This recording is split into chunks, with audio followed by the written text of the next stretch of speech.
Father, in the name of Jesus. Amen. Glorious and wonderful God, I am that I am. He that was, that is, and that is to come. Blessed be your name, O Lord, in the name of Jesus. Amen. Blessed be your name, O Lord, in the name of Jesus. Amen. Blessed be thy name, O Lord, in the name of Jesus. Amen. Thank you for the opportunity for us to be in your presence at this time.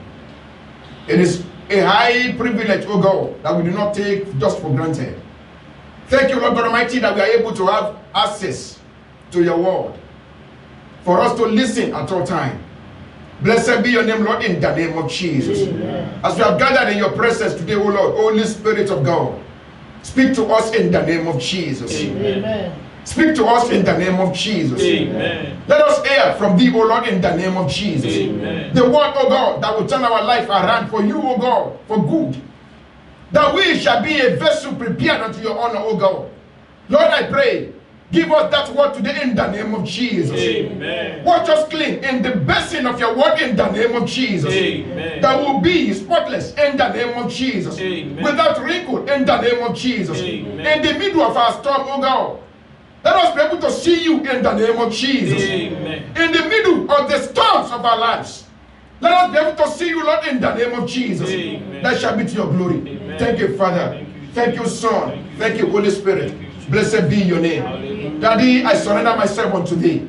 Use me, O God, to your glory in the name of Jesus. Amen. That I will not speak of myself, O God. Holy Spirit, take over completely in the name of Jesus. Amen. That your church shall be blessed, O God. Amen. And the glory shall be yours. Amen. Thank you, Lord. Thank you, For in Jesus' mighty name we are prayed. Amen. Amen. Amen. And Jesus' name. Hallelujah.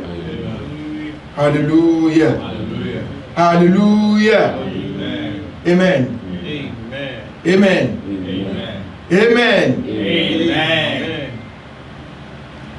Amen. Amen. Amen. Okay, so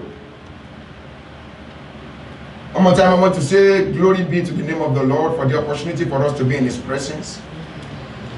May his name forever be praised in the name of Jesus. Amen.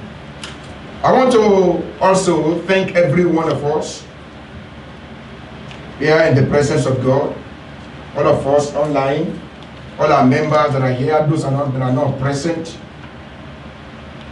I want to thank each and every one of you for your cooperation and for your work. Each one of you, the Lord will reward you in the name of Jesus. Amen.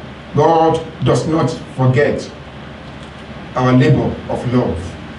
Yours shall not go unrewarded in the name of Jesus. Amen. The Lord bless each and every one of us in Jesus' name. Amen. Hallelujah. Hallelujah. Today, as we stand before the living God, I want to quickly exhort each and every one of us in a message that is titled, I am in the storm.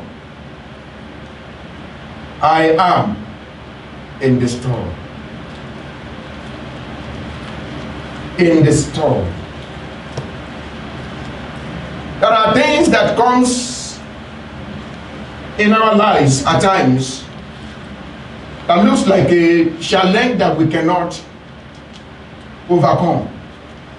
It looks as if nothing is going to give us that grace to excel in that problem.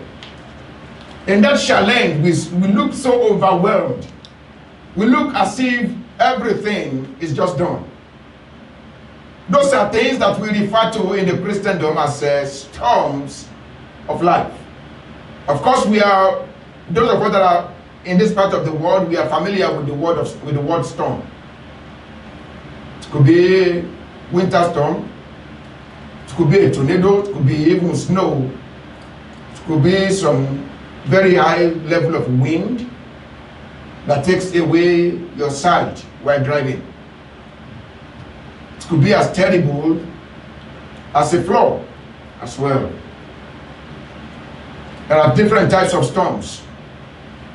As it is in the world that we live in, so it is in our lives as well as Christians. We face battles, challenges every day of our lives. Each one, as we are praying to God, that God will give us grace to be able to excel through one. And then before you blink your eyes, another one is already there by the door, knocking on the door. And you begin to look at it and say, but I believe in God. I have faith. I'm believing God. I'm trusting God. And God has been. Why is this one again coming unto me? I once made that statement to a sister, and she said, if you say, why you? I want to ask you, why not you? And I kept my mouth shut right away. Because she was right. If you say, why me? I want to ask you, why not you? If Christ will have to suffer his own, who do we want to look like? Who do we resemble if our life is free of those storms? But Paul said in it all, we are more than conquerors. You are more than conquerors. Now, I do not want you to limit yourself to being a conqueror. There's a difference between just being a conqueror and being more than conqueror. The Bible did not say we are conquerors. It says we are more than conquerors. So shall it be in our lives in the name of Jesus. Amen. In the text that was read to us, as a matter of fact, this particular story happens to be one of those that is common in the Synoptic Gospels. The same story is repeated as well, even by John. There are so many miracles of Jesus Christ that are in the Synoptic Gospels, the three Gospels, Matthew, Luke, and Mark, that are not in the book of John. But this happens to be one of those that was captured by John. John the disciple. That story we'll find in that book of John chapter 6, from verse 16 to 24. The same story that was read to us in that book of Matthew chapter 14 from 22. Jesus has just finished feeding 5,000 men. Not 5,000 people, but 5,000 men. He had just finished that, and he noticed that the people, because of the food that they have, because of what has been given to them, they wanted to enthrone him. They wanted to make him king. And that would derail his ministry. That would derail his assignment. And so he quickly departed from the place. Very much unlike what we see in the world of today. There was an election in Ondo State yesterday, right? And then we heard about people buying votes for 10,000, for 7,000, for 5,000. No, Jesus, who after feeding people for free, found out that the people might want to rebel. They wanted to make him a king. And so he departed from that. He does not want the glorification of man, which we, today, under the canopy and auspices of Christianity, wants to be enthroned, even when we want to buy it. We will go to any extent for us to be enthroned. But Christ does not want to be enthroned by man. Christ has been enthroned by God. Hello? Yes. What a contrast. So, it is not new that people will support wherever they find food. Hello? Aye. So, I do not blame the populace so much if they sold their birthright for 5,000 naira. Some people wanted to make Christ king because they ate. Somebody sold his birthright because of food. You remember? So it's been for a long time, man with food.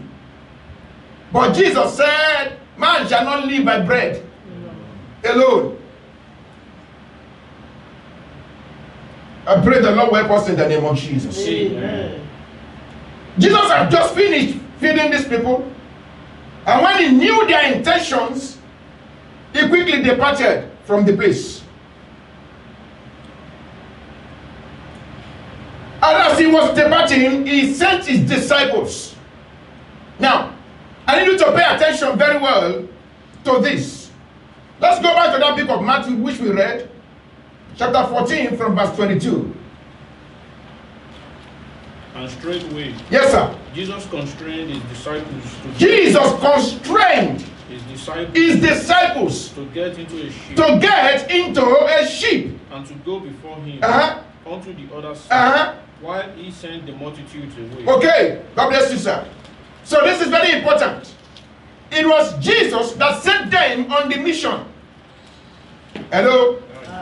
It was Jesus that placed them inside the ship. Sent them to cross to the other side. Sent them on their way. So he sent them, but he never joined them inside the ship. They heard and they obeyed him. All of them jumped inside the ship. So he sent them on the way across the lake so that they can go. And according to his own usual self, his usual habit, he withdrew himself to a solitary place to pray, as his usual pattern. But you need to pay attention to the word that he was the one who sent them on the mission. So I want to ask you as you are seated before me today. I want to ask myself, I want to ask you as you are looking at me, watching us from on YouTube, on Facebook, on our website, whichever medium you are watching us now, are you on a mission for Christ? Are you on a mission for yourself? Whose voice did you hear before you jumped on that ship? Who sent you on that mission? Who sent you on that journey? The course that you chose to pursue in the university, who sent you there? Did you pray about it? The man or the woman that you chose to be your spouse, did he send you on that mission? The job that you choose to have today, did he send you on that mission? That daily endeavor that we do, that we go about every day of our lives, did he send us on that mission? Because life challenges and storms do arise. It is important as children of God, as people who have a backing from the Lord, to pay attention and be sure and know and be convinced that we are truly constrained by the Lord to be on that mission. That is why I don't join people to pray for a spouse.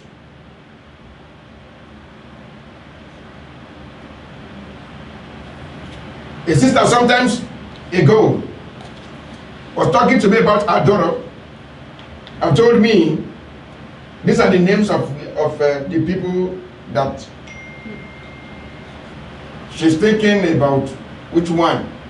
Pastor, can you please help me pray? Which one she should go with? And I said, thank you. Thank God for your life, man. May the Lord bless you in the name of Jesus. May the Lord grant that young lady a home in the name of Jesus. But I don't do this because it is important for her to know by herself and hear from the Lord, not from the prophet. Because when the challenges and the storms of life shall rise, who will she revert to? To the pastor or to the prophet? No. Let it be that she heard directly from the Lord, go on this mission, so that she can be able to call on God when the storm rises and say, Father, where is your face? When the storm of life arises in the middle of that marriage, she won't be able to call on prophet to show face, because prophet does not have a double face. You. That pastor that you run to pray for that suitor, he or she will not show up when that trouble rises. As a matter of fact, as usual of man, when you have a challenge in that marriage, if you talk to them, you might be in trouble. Because you might quickly become a talk of the town. Just a note of one. These people are on a mission for Christ. On whose mission are you? On whose mission are you? As soon as these people got on the ship and they begin to sail, the Bible talked about the storm becoming boisterous against them. Remember, I said it was Jesus that sent them on the mission. The fact that you heard from the Lord before you joined that spouse, before you became a family, does not mean that you're not going to face challenges in that marriage. The fact that it was God that sent you on that job does not mean that you're not going to face challenges when you get there. The fact that God was the one who said that course is what you should pursue in the university does not mean that once you graduate you will not face wahala before you get the job. No. As soon as they got on the ship and they were sailing, remember, Christ was not there. Christ was not there. Jesus was not there. But his voice was what they had that made them to jump on the ship. They were on mission for him. But he himself was not there with them. It's Christ with you. It's Christ with you. On that journey as you are going, it's Jesus with you. On that ship that you jumped into, is Christ with you. What is in your baggage? Remember, all those that had baggages with them, that were going on the same journey with Jonah, they lost their properties. Why? They had a vagabond that was inside the ship with them. They lost all that they had because somebody who is a disobedient child of God was in that ship with them. Who is with you? It's Christ with you and the mission as you travel, as you go on. The Bible makes us to know in the book of John chapter 6, let's read John chapter 6 from verse 16 to verse 18, that as soon as they jumped, as soon as the ship started moving, Christ sent them, but Christ was not with them. Why, sir? Verse 16. Uh-huh. And when even was now come, his disciples went down onto the sea, and entered into a ship, and went over the sea toward Capernaum. And it was dark, and it was now dark, and Jesus was not come to them. And the sea arose by reason of a great wind that blew. So when they had rowed about 25 or 30 furlongs, they see Jesus walking on the sea. Hold on. God bless you, sir. Amen. Amen. Please be seated. God bless you. Amen. There are certain things that are in those scriptures that I need you to pay attention to. Christ sent them on the mission. But the Bible says now it is now dark. There will be dark times in your life, brothers. My sister, there will be dark times that you'll be lonely. That you will be the one looking for light here and there. That you'll be asking yourself, where is the way through? That it will be so dark it will be as if the heavens will not hear your prayers. There will be times in your life that you will look around, it will be as if Jesus is not there. The Bible says that Jesus is yet to come unto them, and it was already dark. It is important for us as Christians to know that the life that we live in is a dark world. Listen, it is lonely out there. It is a world that does not want you as a child of God, but wants you to be one of those that is unto perdition. But you have been called unto a glorious one. And so you have been taken away from that damnation that is to come. They will not leave you to live your life alone. No. They want to trouble you. So if they're able to capsize that ship, they'll be able to bring you back onto their camp. But you are not of them that goes back onto perdition. You will not fall away in the name of Jesus. Amen. Listen, children of God, it gets dark. It does get dark. You will look around and say, God, where is your face? It does get dark. In the book of Matthew chapter 14, which we read in that verse 22, the scripture makes us to know that it was the one who gave them the instruction to go, but it was not there on the journey. It was not there with them. I want to ask you, have you been in such a situation in your life that you look around and you are not able to see Jesus right away? You put yourself into fasting and prayers. You put yourself into some videos. And yet the situation is not looking better. As a matter of fact, it's getting darker. The thickness of the darkness is getting much more resounding. That you're able to feel that thickness. You remember the thickness of the darkness that the Bible described in the book of Exodus in the land of Egypt. That they are able to feel the darkness. It's like so thick that they are able to know there is something occupying this space. And it is called darkness. Do you get to that point in your life that you are very sick, you are so lonely? In the jail, you are waiting for justice. And the justice seems not to be coming right away. Right there at the hospital bed, and you are sick, and you are looking unto God and believing God for a miracle, for a healing. And the doctor said, no, this is a terminal disease. You are not able to sail through. This, you cannot ever survive this. And you begin to prepare yourself and say, Lord, take me home. There's no longer hope here.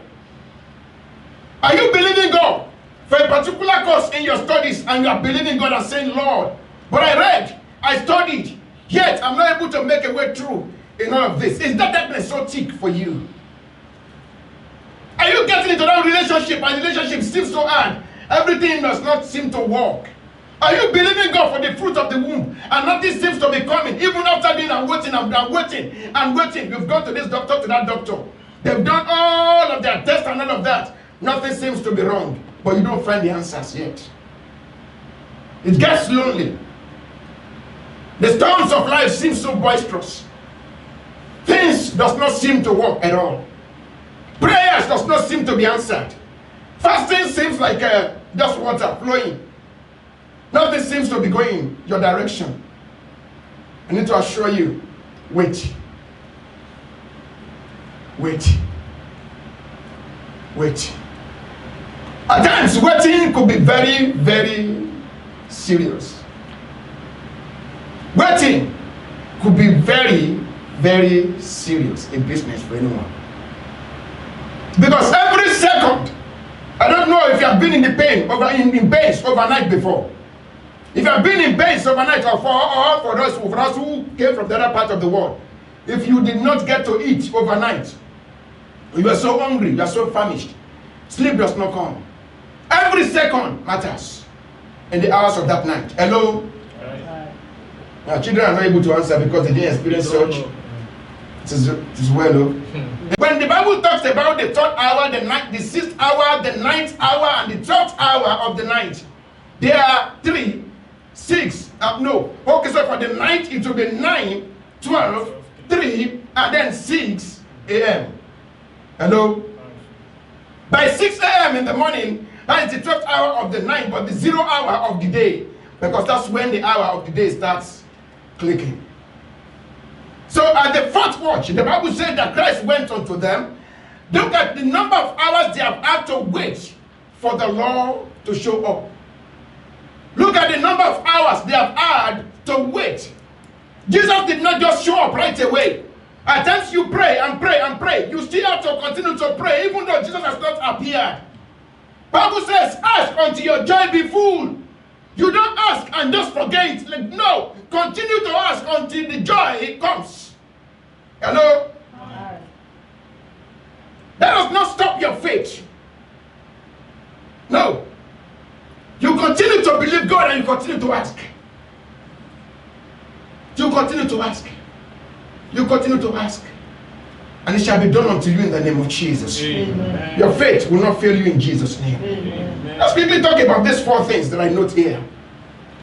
Then you need to do, you have to practice as a child of God. Number 1, I need to let you know, brother, I'm sorry, this is not the best, but it is the truth. Before he counts our storms, he speaks to us for assurance. He doesn't just show up and then calm the storm. No. He first of all shows up and then speak to you as a person, as his child. The Bible says that he is the good shepherd. The sheep knows his voice. So when he speaks as a child, you must be able to know his voice. That is why it is important for you to be a born-again Christian. Are you there? Online with me, you are watching right now. You are not a born-again Christian yet. I tell you, if the Lord is speaking, you are not able to decode. As a matter of fact, the all you will be hearing is the room of war that is all air. in the world. The troubles, the news, saying, oh, these hundreds of thousands of people have died of COVID-19. That's all you'll be hearing. But if you want to hear the voice of God, you need to be able to give your life to Jesus and accept Him as your personal Lord and Savior. And have a relationship, personal relationship with the Lord. Before He calms the storm, He speaks to us to assure us. In that book of John chapter 6, verse 20, He told them, it is me, it is I that has come to see you. In verse 27 of that book of Matthew chapter 14, which we read, in verse 27 there, it said, straight away, Jesus spake unto them, saying, be of good cheer. It is I. Be not afraid. It is I. So, before Jesus calms the storms, He calms you. Hello? Nice, sir. Before He calms the storm, He calms you. Because your focus on Him is important for Him to be able to act on the storm. He needs you. He needs your faith.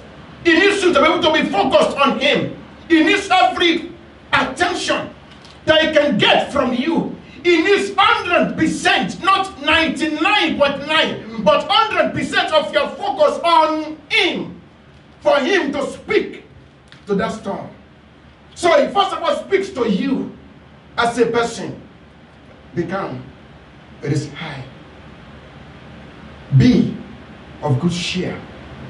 It is me. Another thing is the fact that He may not show up at the beginning of the storm.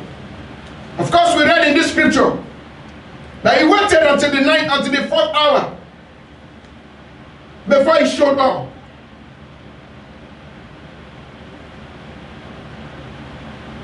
He had to wait before He showed up. The storm was raging. He did not show up at the beginning. But let me tell you very sincerely, brothers and sisters, that He will always be in the middle of that storm. He will never ever let His righteous one to suffer. No. No. He will always be there. All you need to do is focus and wait. May God help us in the name of Jesus. Amen. In the book of Daniel chapter 3, from verse 19 to 25, it talks about Shadrach, Meshach, and Abednego. Can somebody read from me the first 2 verses in that scripture there, actually, the first 19, 20? Let's read those 2 verses very quickly. Yes? Daniel chapter 3. Daniel 3. Yes, quickly. From verse 19. Mm-hmm. Then was Nebuchadnezzar full of fury, and the form of his visage was changed against Shadrach, Meshach, and Abednego. Therefore he spake and commanded that they should heat the furnace 17 times more than it was. 7 more times. Eat the furnace for me. Yes.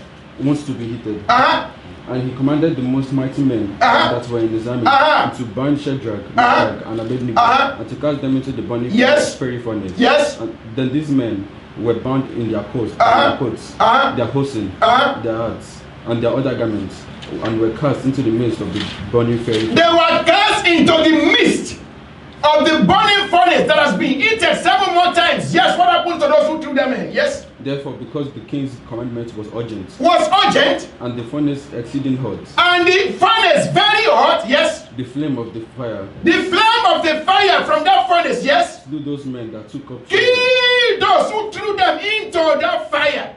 Hello. So the storm was so heavy that even the flame was able to kill those who threw them in. If the flame alone is able to kill those who threw them in, what happens to those that are thrown into it? But Jesus did not appear when they were being thrown into the fire. He only appeared when they were already in the midst of that fire. Please be seated and God bless you, sir. He did not appear in the beginning. He appeared in the midst of that fire. Children of God, Jesus does not appear when the storm is about to show up. No.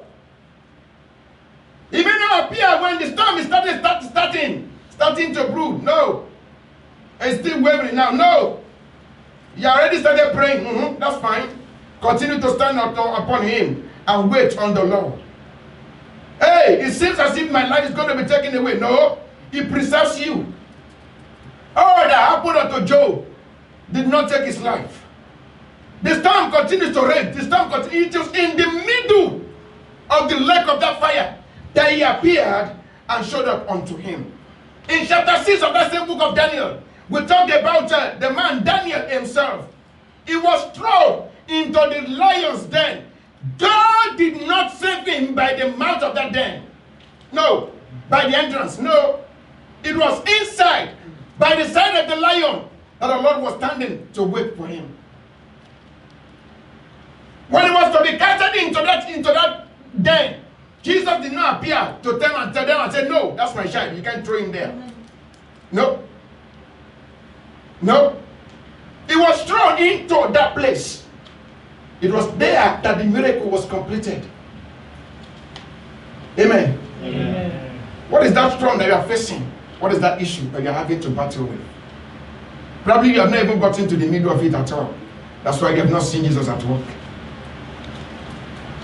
It seems so boisterous to you. Wait. The disciples had to wait for 4 watch hours before Jesus appeared. Your Savior understands what you are going through. He sees you. He created the eyes that is on you, that you are able to see your children. How come you think that he's not able to see you? No, he sees you. He knows what you are going through. He feels your pain. That's why he had to become man. He became man, like able to feel what we feel, know what we know, understand what we have to. We're able to understand about the world. That's why he had to suffer and give himself up to death. They might experience what we experience as a human being. He knows what we are going through. It is because his timing for you to be saved is not there yet. If you give up now, you have just lost your feet. But thank God, Shadrach, Meshach, and Abednego, they did not give up.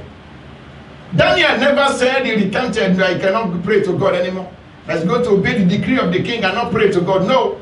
He continued to wait upon the Lord, and the Lord showed up. He will show up for you in the name of Jesus. Amen. Amen. Amen. Thirdly, the one who shows up for you, for me, in the middle of that lake of fire is the one that is called I am. I am is the one that shows up. In the book of Exodus chapter 3 verse 14, he described himself unto Moses and said, I am the I am. It is a show of strength. It is a show of consistency. That same word was reiterated so many times in the scriptures. Let me just give us a lowdown of some as we go through this today because of our time. In the book of John chapter 6 verse 48, he called himself the bread of life. I am the bread of life. In chapter 8 verse 12, he called himself the light of the world. So the Bible said that now it was dark. That was when the storm became boisterous for them. But he described himself as being the light of the world. In John chapter 10 verse 9, he called himself the gate. That you cannot even get to the Father. You can't, no way to the Father except through by him. In John chapter 10 verse 11, he called himself the good shepherd. I am the good shepherd. He went ahead in John, that same John chapter 10 verse 36, he called himself, I am God's son. The one who is truly from the Father. In all of this, he called himself, I am. In chapter 11 verse 25, he called himself the resurrection and the life. The resurrection and life. In chapter 14 verse 6 of that same book of John, he called himself the way, the truth, and the life. In all of this, he used the word I am. And to crown it all in chapter 15, verse 1, he said, I am the true vine. That word I am there, reiterating consistency, restricting strength, the power to deliver. No one else has that quality. So to whom do you want to run to that can save you? Only him that has the word of life. Hallelujah. Hallelujah. Now let's listen to this one very well. When he said I am, he did not say the one that will. That I want to be, I am. That's what I am is in the present, sir. Hello? Aye. That's what I am is in the present. It's not just in the past. It's not say I was. Hello? Aye. Say it is I am. I am. That is right now. Right now as we speak. Remember Hebrews 11:1. The Bible did not describe faith as being something of the past. The Bible that started with now faith. Because God is always in the present with you. It's not about what you did yesterday. It's not about what you did some times ago. No, it's about what you are doing right now. Hello? Aye. You failed yesterday. Oh, yes, I sinned yesterday. Oh, yes, I failed yesterday. Oh, yes, I did it. That's not the record we're talking about here. It appears to you at this moment and say, I am. It's an assurance that never fails. Remember in the book of Hebrews chapter 13 verse 8, the Bible says Jesus is the same yesterday, today, and forever. So he never changed. He comes to you and says, I am. And so lastly, it tells you, be calm. Be steady in him. Dwell in him. Believe there is your ever-present help in time of trouble. Ever-present. Psalm 14, Psalm 46, verse 1 and 2. Psalm 46, verse 1 and 2, very quickly. Now, he is unwavering as well. He doesn't waver. He doesn't change. He doesn't discard you. He doesn't do it yesterday and say today, say I can't do it anymore. I've been saving you every time. I can't come today. His line is never busy. Oh, I was the one where you came yesterday. I gave you $30,000. You are coming again today. You want to kill me? No. His resources were not given to him. He has it all to himself, by himself, and for himself. He gives it out in his mercies, according to his will, according to his grace. He said, I will be merciful unto them that I will be merciful. Nobody chooses for him. He chooses by himself. Amongst those that he has counted to be merciful unto is why you are here today. So you are a mercy, you are a child of God that has received mercy already. That's why you are able to sit before him today. I told you he's tired of you. He's never tired of anyone. So be calm. Yes, somebody there in Psalm 46, yes. God is our refuge and strength, Uh-huh. a very present help in trouble. Therefore, we fear. Therefore, we know what? We fear. Though the earth be removed, and though the mountains be carried into the midst of the sea, though the waters thereof roar and be troubled, though the mountains shake with the swelling thereof, Selah, there is a river, the streams whereof shall make glad. So, hold on, God bless you. So, with all of these issues, even if all of this earth will shift base, if all of this earth will shift base, I will not fear, because I have God with me. He is ever-present help in time of trouble. Are you able to say that? Are you able to say that in the middle of your storm? I am in the storm. As you dwell in his presence, are you able to stay that and say that I have a refuge in him who does not fail, who does not change? Failure could be every other place, not in God. Hello? Aye. A president could fail. World powers could fail. As a matter of fact, the bomb that we use in the military, they do fail. Your God gun. You could have it cocked up, ready, and then you use it and it fails.